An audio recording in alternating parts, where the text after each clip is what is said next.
Hey guys, Grandmaster Thorne here with the Edge Martial Arts, and we're talking about expectations this month. We've kind of figured out what is our expectation for the next 12 months of martial arts training, tournaments or bouts or whatever it might be. We've talked about that in the previous week, so go back if you haven't, obviously, start at the beginning of the video session.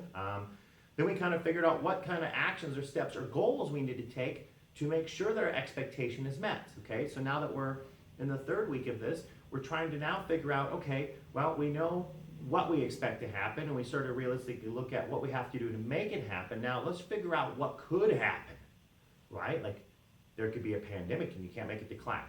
You could break an arm and then you won't be able to do sparring class if that's one of your goals for tournaments, right? So let's start to figure out what kind of things could happen to derail our expectation from happening, right? We have this plan, we're gonna hit class twice a week, we're gonna train solid for 3 months with practice at home, and we expect to get a belt, right?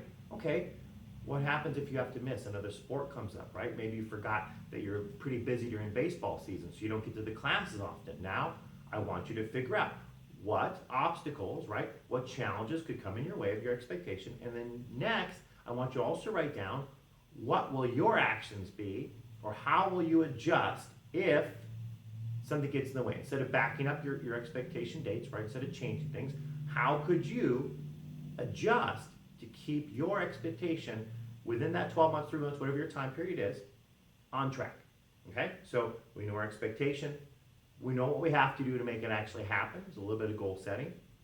I want you to look forward and know, and even just prepare, maybe you forgot to look at your schedule and you have other activities, start to figure out what's gonna get in the way and how you're going to deal with those actions so when they do happen, you're ready to go, okay? And you could write down a bunch of things, but let's keep them realistic, right? Okay, so Grandmaster Thorne with the Edge.